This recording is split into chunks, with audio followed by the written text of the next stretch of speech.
بار حضرت جبرائیل رضی الله عنه نزد رسول اکرم آمد و گفت الله از 4 عمل جعفر طیار راضی هست، بسیار خوشنود است.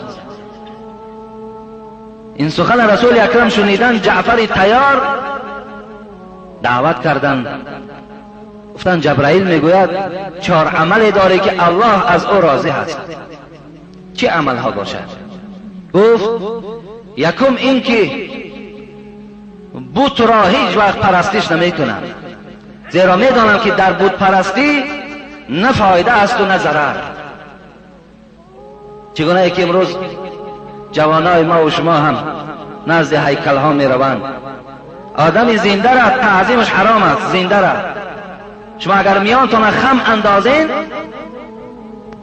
چگونه که در نزد هیکل ها رفته مثال شما خودتان خم میسازین، پیش آدم زنده حتی که تعظیمش خدا رحمت کند صاحبای کتاب فقه همگیش حرام میگوید.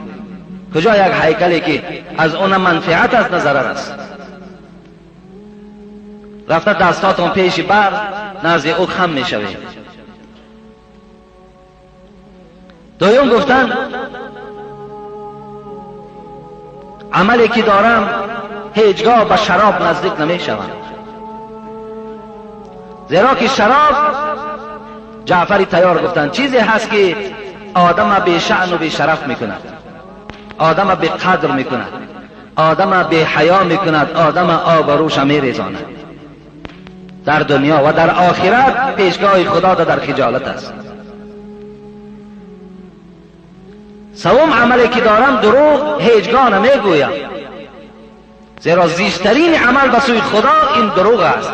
ولی امروز مسلمان های ما و شما اکثریتش دروغ میگویند. دروغ خواه به شوخی خواه به طریق صدقی دروغ میگویند. چهارم عملی که دارم این است که به زنا نزدیک نمیشوم، زیرا نمیخواهم که فردا به مادر یا خواهر من کسی زنا کند. مقصد کما تدین و تدان است. چگونه قرض دادی همون خیل قرض میگیری.